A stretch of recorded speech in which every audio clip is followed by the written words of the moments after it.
Hello and welcome to Kiwi Rider Podcast. My name's Ray here and great to have you along. Joining me this week, it is Matthew Day-Gillett once again. I've managed to twist his arm for a second week in a row. Hey man, how you doing? Yeah, good. Just trucking along. About to sit down and write the next issue of Kiwi Riders News.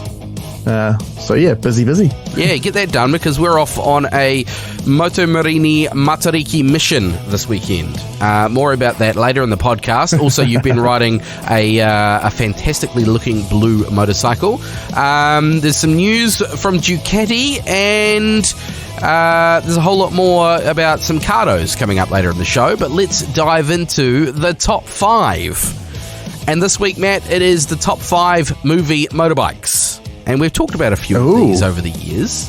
And at number 5, we're going to start with 1986. It is Top Gun and that fantastic Kawasaki GPZ 900R. Oh, have you seen the latest one? No, I haven't watched it. It's on my watch list. Don't ruin it. No spoilers. The bike makes a return. Does it? The 900 makes a return, yeah. I think you just ruined half the movie for most briefly, motorcyclists. but it's there. Yeah, you've derailed me. I now want to just drop what we're doing and go and watch that movie.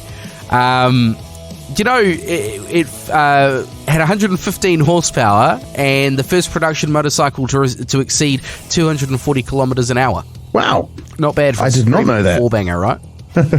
In the mid-80s, too. It is the top 5 motorcycles from movies. And at number 4, we're talking Quantum of Solace, the Honda Montesa Kota. Do you know which one we're talking about?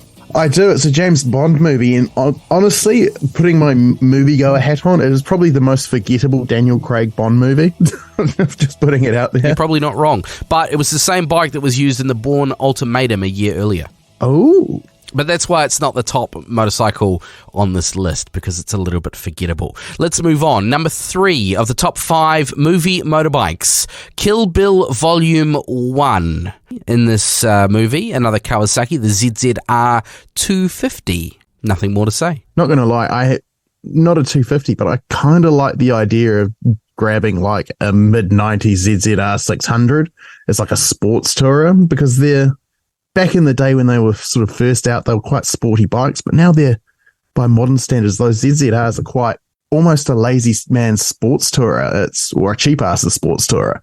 And they don't make bikes like that anymore, do they? But we're going to stick with the 250s as we make our way through the top 5 this week movie motorbikes into number 2. It is Rambo, First Blood. Do you know the bike, Matt? Yamaha something or other. Yamaha XT 250. Oh, the same thing they still sell. Do they still sell it on our shores? Yeah, the XT 250 is still a thing. It's amazing how a movie can make a bike that, let's face it, we'd look at an XT 250 and go, like, it's a bike, it's got wheels and stuff, but it's not really that exciting. But you see it in a movie like First Blood, and it looks astounding. Like, the stuff you can make these things do in movies is beyond belief sometimes. Yeah, a couple of quick cuts and maybe 5 backup motorbikes in the shed out back. Yeah, and don't forget the awesome soundtrack that makes everything exciting. Absolutely. It big explosions. If Michael Bay's in there, it's some big explosions. Right, it is the list of the top 5 movie motorcycles. Number 1, and I've got a couple of bonuses to throw in after this one, but number 1, The Matrix Reloaded and that awesome Ducati 996. Oh, yeah, those bikes stole the show. You know, that chick that played Trinity had never ridden a motorcycle Carrie-Anne before Moss. that. Yeah, there you go. Your movie trivia knowledge is right up there. It's actually on the list in front of me as well, the name.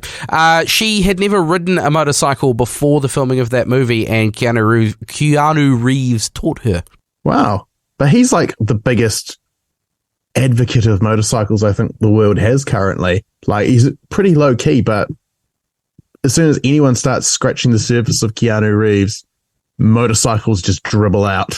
Like, there's that great meme that's doing the rounds about like addiction to motorcycles or whatever, and it's just him talking about not riding, and it gives him the shakes. Yeah, absolutely. I've got a couple of bonuses to throw in here though, because I read this list out to my wife and she went, "You've missed one." I'm like, I know I've missed a lot of motorcycles in movies, but what have I missed? She goes, the one. And I'm like, what are you talking about? And bear in mind, my wife is not... The Triumph Thunderbird from the Wild one? No. My wife is not a motorcycle nut, but she's like, the world's fastest Indian? It's in the title? Yeah, that is definitely an omission from your list. Yeah, so we've got a bonus in the top 5 is the world's fastest Indian, and there's a second bonus which I just can't go past, and that is the world's only 2-stroke XR100R from the Terminator 2 with 35 gears. I was going to say, like, if you're talking Terminator 2, you've got to talk the Harley Fat Boy. That was on one of the lists that I used to reference this and create the top 5 this week. But for those that haven't paid attention, go and watch the Terminator 2 when John Connor's being chased down by the Terminator and the other Terminator, and count the gears on the dirt bike that he's riding away from. And just for reference, Take note of the sound. It's the sound of a 2-stroke, but the XR100R is 4-stroke. It is a definite difference. Oh, it's like every movie, though. They always put in the sound of a 4-cylinder, like a sport bike, when you get a vaguely sporty-looking bike that you know is a V-twin or a parallel twin. It's like, is it Yes Man, the Jim Carrey movie? And he rides a Ducati Hyperstrada in it, and it sounds like it's an inline 4. Oh, there's like my... It really sound design really ruins a movie for me when they go lowest common denominator on how something should sound. I haven't come across that one, but there's my homework for the week. So in a previous life, I made radio ads, as you know, Matt, and I was sitting in a studio, and I'd always be asked for, if I was making an ad for, say, for example, Mako and Yamaha in Taranaki, I'd be asked for motorcycle sound effects, and I had to go back to the writer every time and say, okay, what motorbike are we advertising here? Is it a dirt bike or a road bike? Because we can't be putting a 250 dirt bike in an ad for an MT10. And let me guess, they would come back and go, I have no idea. Let me come back to you. Pretty much, yeah. Or let me see the script. How about I just write the ad for you? The other one, which is very unrelated, but I got to throw it in there, is when somebody says, I want an ad with the sound effect of a V8 boat in the ad, and I put a V8 car in there because it's the same engine. And they go, no, that's a car. Well, what do you think a V8 boat sounds like? It sounds more watery. Well, you put a few waves in there anyway. But yeah, hey, anyway, well off topic. That is your top 5 for another week. Have you thought about your motorcycle insurance? Protector Insurance do a massive range of motorcycle insurance. It's motorcycle insurance by motorcyclists for motorcyclists, with some awesome benefits like they can give you the booking fee for your Ride Forever course back. They can cover not only your bike, but your gear as well, and they can do track day cover. So check out protectorinsurance.co.nz and get a quote today. I was incredibly surprised I even saved money on my policy. Protectorinsurance.co.nz. That's PROTECTA insurance.co.nz. And thanks, Protector, for sponsoring this episode of Kiwi Rider Podcast. And now. Rightio, Matt, you have a story up at onthrottle.co.nz. I saw the press release come through. It is the Ducati Desert X, and there's a documentary series coming out of somebody riding it across the Fink Desert. Yeah, not only that, they did it on a single tank of gas, which, let's face it, the Desert X, from what I understand, has a pretty decent sized tank on it. Plus, it can have an auxiliary tank as well, which is very expensive and goes underneath the pillion seat at the rear of the bike. Yeah, it's quite astonishing stuff, really. And so the Fink Desert race, if you're not up with the play on it, which, to be honest, I didn't really know about it much until now. It's a race in Outback Australia, and it essentially goes along some sort of service tracks next to a road between a couple of Outback towns, and it's, I think, 200k one way and then you do it back the next day or same day. I think they go one day, one direction, next day they do the return leg. And yeah, Ducati Australia decided to chuck a Desert X into the race. And it was ridden by a rather handy chap when it comes to riding bikes off-road. So Nick Selleck was the man behind the bars. And yeah, so it was a 460 kilometer return adventure from Alice Springs to Fink. That's where the Fink in the Fink Desert Race comes from. And it was completely factory standard Desert X, which means, that's quite the accomplishment there. 460 Ks to a tank, and I bet you he wasn't going slow. Plus, it's, there's a bit of bull dust out there. Be a few revs involved to get through some of those sandy sections. So he's done quite well. 460 Ks to a tank, definitely using the auxiliary tank there, because I've ridden the Desert X, and it is a big tank, but it's not a massive tank. It's not like a global touring bike. But a good effort. Looking forward to that documentary series coming out and having a good watch of that. I've never heard of the Fink Desert before I started watching Riding with Tom, and he did his big trip around Australia and went through the Fink. And I think they actually caught a leg or a section of the Fink Desert when they were out on that trip. Yeah, that was, man, it took them a while to get that series out. But if you haven't watched it, head up YouTube, Riding with Tom, all one word. That dude's got some sweet dirt bike videos, and I think he's currently riding. I don't actually know what he's currently riding because he keeps writing things off. He's KTM 500, I think, is a dual sport. Yeah. And he's got a mate that has a T7. Yeah, he's got a cool channel too. So if you want to know more on that story, go to onthrottle.co.nz. Matthew, you have been... I've been avoiding your content lately because you've been making me jealous. Hopefully we're allowed to talk about it. You've got a beautiful blue machine powered by CP2 engine floating around your place, or you have recently. You've been out riding the Yamaha R7. Yes, I had to give it back today, unfortunately. My time was up. Honestly, it's that CP2 engine, even in the 655cc form, is such a gem of an engine. It sounds great. The torque's lovely. The power delivery's just... The R7... You can see why I've been commuting on one for the last going on 8 years. Yeah. I didn't have particularly good fuel economy. I think I had an average of 5.4 litres per 100 kilometres. But in fairness, I was a decent chunk of that was cruising, we'll use the word, along the Waikato Expressway. And the rest of it was absolutely belting it on the way down to the Whakamaru Dam and back, where there's some rather nice twisties that I enjoy riding on, and a great photo spot. But if you're listening, please don't steal my photo spot. It's my special photo spot.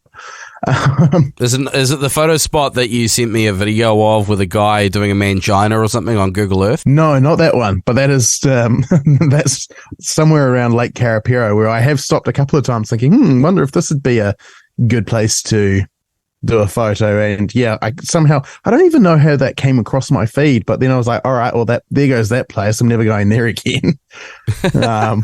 So Yamaha R7, it's got the engine that we've covered quite substantially on the channels before, but talk to me about the riding position, and would it make a good commuter? I mean, definitely a good weekend warrior track bike, I'm assuming. Yes. It's the way I sort of started thinking about it is, I remember watching an old Dirt Every Day video on YouTube years ago, and he was talking about this four-wheel drive he had that he called under-engined, over-axled, basically meaning it's got the cream of the crop suspension, it's got fantastic suspension, but the engine's a bit under-stressed, it's a bit calm, but he can just tackle everything he wants. And that's sort of how I was thinking of the R7. It's got a nice, easily controllable, put it, CP2 engine, but then the chassis, it's got adjustable suspension front and rear.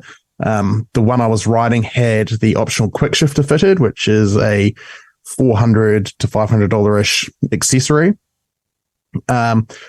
Full race riding position. Like, I've heard some people call it a roomy sport bike, but as someone who doesn't typically ride sports bikes anymore, it was quite a shock to the system to swing a leg over it and go, oh, that's right, it's a wee bit tighter to what I'm used to. Is it a little more upright than the R6? Just a fraction? I haven't ridden an R6 for a number of years, so I can't really comment. I briefly had an R6 for a week, I think, back in 2014 or 15. So yeah, can't really comment, but the R6 has basically been relegated to a track-only bike. So the R7 kind of makes a lot of sense if you want a sporty bike, but you want a road bike that you can actually have fun on. Because the way I see the likes of, say, the MT10 and the R1 is they're just too much engine, too much power, and to really let loose on them or really have a bit of fun on them, you will really push and go to jail speeds unless you're at the tracks. And yeah, the whole idea of you've got that great chassis, but you've got an enjoyable engine that's, yes, it can get you into a lot of trouble in terms of speed if you want to, but you got to work at it. And it was just a joy to flick corner to corner. Eventually got my groove back and started to really enjoy the thing. There were a couple of things that were a little bit, wasn't too stoked with. The positioning of the LCD dash was a little bit hard to see behind like brake lines or clutch lines. And at times it was all right. And when I was riding along to bring it back today, the way the sun was reflecting off the anodizing on the top of the forks, it actually looked like I had like a warning light on the dash because it was this beautiful gold anodizing and it was reflecting back onto the dash. And I was going, wait, do I have a warning light? And I was like, oh no, it's just that. Which was, yeah, a silly thing to sort of be going, oh, that's a warning, but also like you'd get used to it, but also you'd be, I don't know. Yeah. For our non-Yamaha fanboy listeners, it's just occurred to me that we haven't actually said what that engine is in, apart from the fact it's a CP2. So you were riding the CP2 655, the Lambs edition of that engine, which is what comes out in the Lambs MT07.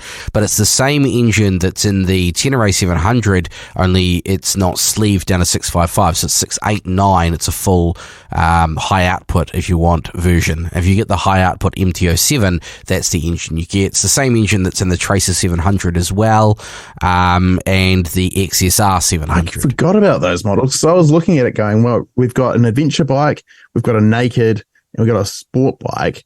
So when's Yamaha going to give us a CP2 powered scooter? Because that would be hilarious. CP2 powered step through. Now, I met with a young fella by the name of Zeke when I was down at RS Motorcycles getting the T7 sorted with the YSS suspension, and he showed up on his R7, and I was a little bit disappointed to hear, because they did a suspension setup for him, that he at bare minimum needed heavier weight oil, potentially would benefit from a respring or a cartridge setup in the forks on that bike. The shock apparently is okay. It's not terrible. It's better than the MT07s. It's better than the T7 from factory for what it's made for. It's not an adventure shock, I should say. But he went in and got heavier fork oil, which slowed things down and made it better for him to ride. And he's reasonably happy with that, but at last I heard he's tossing up whether he's going to keep that bike forever, in which case he'll do YSS or equivalent cartridge setup in that bike. So a little bit disappointing to hear that Yamaha's still scrimping a bit on the suspension on those bikes. They're still seeing them as I guess learner or lower powered bikes, so they're lower speccing the suspension, which I think it's more that they're setting them up for lighter riders, because it's still pretty, like, I didn't really have any complaints with it, and I was riding it just on the road, and yeah, hitting a pothole really does smack it into your perineum, which was a bit shocking, but yeah, I didn't really have any complaints, but I wasn't pushing the limits or anything on it as well. I was riding on wet roads and all that sort of thing. But yeah, I think most manufacturers are guilty of this, is they set up a bike for someone that weighs about 70 kilos, which I think is like the global average weight or something. And unfortunately for fat bastards like me, I weigh significantly more than that. But yeah, I still rated it. It definitely was better than the MT07 suspension, how I remember that. Well, it's actually adjustable, which the MT07 suspension isn't. Yeah. And I didn't really bother flicking around with the clickers or anything, so I didn't really have time to dial them in or anything. So as it was, I had no complaints. But yeah, if you're riding hard and you want to get the bike set up for optimum performance, you will want to get your suspension dialed in, just like we've done with our adventure bikes. Dial in your suspension. Well, if you want to, I think it goes a little bit further than that, Matt. If you want to go out for a day's riding and you don't want to be beaten up, you don't want to be the second kid on that trampoline, you would be a minimum want to set your rear shock. So go and get that looked at. Get a mate to help you. Look up some YouTube videos or whatever you need to do. But if you want to find out more about that bike, Matt, you're going to have some content coming out on onthrottle.co.nz and on the YouTube channel? Yes. So YouTube channel is youtube.com/c/onthrottle or @onthrottle. Haven't actually seen anyone actually bother use that whole @ symbol that they added to YouTube yet. But yeah, I'll have something coming out on that in the nearest future. I do have a couple of other projects that I need to finish first. But that will be coming out shortly, and I did take some pretty pictures at the dam, which will also come out. And for those who actually have joined my Buy Me a Coffee membership, I chuck up high full resolution downloadable images up there for supporters of On Throttle, which so instead of a 1200 pixel wide, it's the full HD full size image download, which is a nice little thing that I do. You can use that as your wallpaper. Brilliant. R7. Looking forward to seeing that. Let's get into some Cardo chat, Matt, which will lead us into our weekend mission. Cardo have... look at that. Charging mine right now. So I think it's going on 18 months ago. Cardo replaced... Oh, we're running out of time according to Zoom. We're going to get this done in 9 minutes. Cardo replaced the Pack Talk Bold with the Pack Talk Edge, the top of the Monty, the full fat, the very expensive unit, which is... sound by JBL, it's got voice commands, it's got dynamic mesh communication, DMC2, it's got a USB-C fast charger, all the good stuff, and everyone in the world went, it's awesome, but it's too expensive, Cardo, make it cheaper. So Cardo released the Pack Talk Neo, which is, in my opinion, a great move. Cardo have removed the magnets in the base. They've taken away the connections in the base and given you all the same functionality of the Pack Talk Edge in a unit that you have to plug into the wiring loom on your helmet, Matt. So you still have the same mount on your helmet, very similar mount on your helmet. It clicks on and you plug the wiring loom in via the USB-C. Downsides to that, you can't charge it while you're using it, but you still get 13 hours talk time, and you get all the mounting options in the Pack Talk Neo as you do with every other Cardo product. So you talk in the speakers, a whole bunch of spacers and sticky mounts. You've got a sticky mount microphone, you've got a boom microphone, you've got a clamp mount for the Cardo unit itself, or an adhesive mount, and it all comes in the box. Pack Talk Neo saves a bit of money. I think you save about $150-200 on that unit, and it's available now in New Zealand. How's the waterproofing on that compared to our fancy edges that we got? Because if you got to plug in a USB-C or whatever plug into it, does that affect the waterproofability of it? Because that's the whole thing with Cardos and why we sort of switched, isn't it? Smartphones, a lot of smartphones, and I think Apple are going to it soon. Are you going to USB-C? Most smartphones are IP67 rated, and I know the Apple phones definitely are, which means they're basically waterproof. You can drop them in the bath and they're going to be fine. But they don't have anything over the plug, right? So I think what we've come to is a level of technology where you can get water in the plug and it's not going to short circuit anything, which basically... all of Cardo's stuff is claimed to be waterproof. Some is IP67 rated, others are just waterproof in inverted commas, which means that if your unit dies due to water ingress, Cardo will back it up, they will replace it. Yeah. Regardless of where the water got in. The Pack Talk units, the Pack Talk Edge has a flap which goes down the back and tucks in nicely. That keeps the water out of the plug. The Freecom units, they just have a little flappy flap that doesn't actually fasten down, but that seems to keep the water out of the plug. So they're all waterproof. The Pack Talk Neo, Siri, be quiet. The Pack Talk Neo doesn't have a flappy flap over the USB-C plug because you've got a USB-C plugged into it all the time, because that's the wiring loom. I think that's probably more waterproof than the Pack Talk Edge, if we're being honest, but it doesn't seem to matter. They're still saying it's waterproof. Right. It still says waterproof on the box. You've got two Bluetooth connections, one for your phone, one for your GPS, or one for your phone, one for your mate who has no taste and has a center. Natural voice operation, as I said, waterproof and over-the-air updates paired to that Cardo app on your phone. You also don't have to remember the button combinations to make things happen because it's all on your phone. That is the Pack Talk Neo, and I'm rushing through that because there's one more I wanted to talk to you about, Matt, and that was the Pack Talk Custom. I've got that in my hand. And there was a big uproar when Cardo released the Pack Talk Custom and said, yep, there's a subscription plan. And everyone's like, I'm not paying to use the features that are in my other Cardos on this. But I wanted to dispel a couple of rumors because it seems to make sense to me. So, Pack Talk Custom, out of the box, it's the same form factor as the Pack Talk Neo, very, very similar to the Pack Talk Edge. Yeah. You've got DMC2, you've actually got an IP67 rating, you've got over-the-air updates. Out of the box, without paying for a subscription, you've got DMC2 connection, you've got one Bluetooth connection, you've got access to the app, you've got 40mm HD speakers, and 13 hours talk time, 1600 meters range, with up to 15 riders on DMC2.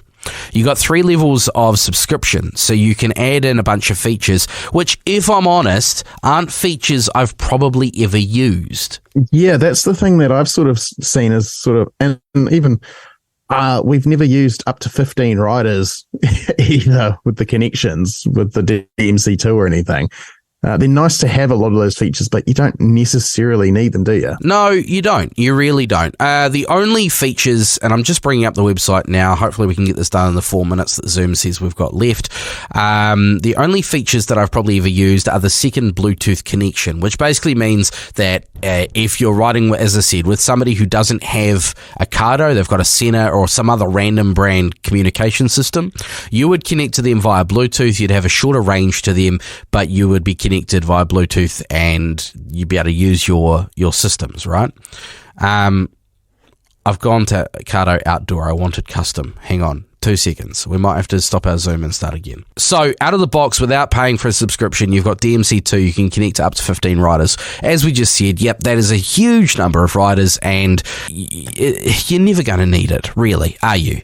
3 levels of subscription. Silver, you get, it's going to cost you US $2.99 a month or $20 a year. You're going to get music sharing, so you can play music in your system and share that to everyone in the group. Who really wants to do that? You don't. Nobody wants that. You don't want my music. You've got 3 audio profiles, which are the JBL audio profiles. So it's basically equalization and speed dial. So that's what you get for silver. For gold, $5 a month US or $30 a year. You're going to get universal Bluetooth connection with that second Bluetooth channel. You get music sharing, the audio profiles, and speed dial. So, it's not stuff you're going to use. And the third level of subscription is $7 US a month or $40 a year. You get the voice commands, you get eco mode, which saves battery, basically turns off DMC if you're not using it. You get the second Bluetooth channel, you get music sharing, audio profiles, and speed dial. So, you don't need to pay the extra money to get this. If you are someone that's going to use those features, don't buy the custom. Spend a little bit extra, but don't have the monthly cost or the yearly cost. Get the Neo or the Pack Talk Edge. If you don't need those features, or you might one day need them for a week or two, then get the custom, save yourself a good chunk of change. We're talking about $200 thereabouts. It's a bit cheaper than the Neo, and get yourself the Pack Talk Custom. Now, this is where I'm at with this, Matt. I'm going to be running the Pack Talk Custom on our trip coming up this weekend. Oh, okay. I'm going to be running the Pack Talk Custom. I'll be running my Edge because it's currently set up on my helmet. Great. No dramas. But I'm going to be using the custom because I know that feature set is going to be fine for us. 2 people riding. I'm going to be listening to music, 13 hours talk time, and I may need to ring the wife or take a phone call at some point. Which brings us to the Matariki mission, the Moto Morini Matariki mission. So I've had a Moto Morini CMSO 6.5 in my garage. By the way, if you want to know more about the customs, go to motonz.com or cardosystems.co.nz. I've had a Moto Morini CMSO 6.5 in my garage for the last 6 months. I need to give it back very soon. Matt, you've got an X-Cape in your rumpus room. Yeah, I've had it for 2 months and I've not ridden it enough. And I think we need to get out there and get cold on a midwinter mission, a Matariki mission. And because I like the alliteration, a Moto Morini Matariki mission. It's been, can you believe it, 4.5 years since we did a lap of Taranaki on our old bikes. Yes, so it's about time we went and see what's different, because State Highway 43 has been really updated. So it's been a good 3 years since I've even been down there, or 4. I think I did State Highway 43 before we went and did the Molesworth together a few years ago. So it's been a while since I've been down there, so it'll be interesting to see what's going on in the region. Yeah, I think we should get out and get it done. But like, we can't really go east because it's kind of stuffed up due to that cyclone. I don't really want to stay on State Highway 1, and I want to kind of avoid National Park and Desert Road because it's just going to be too damn cold. So let's go and do... it looks like Zoom's dying on us. Let's go and do Mount Taranaki. We're going to record next week's episode of the podcast on the road. I tell you what, the CMSO has been a job to actually get luggage on. Yes. I've been struggling. I've got a tank bag on the tank, and I think I've got a 20-litre pack on the tail, and that's pretty much all I can manage. There's not a lot of room on that pillion. You're only going away for a night. You don't need to pack the kitchen sink. It's the cameras, man. It's the cameras. So that's next week. So tune in for that right here on Kiwi Rider Podcast. He's been Matt. I've been Ray. Zoom's cut him off. So we'll end it there.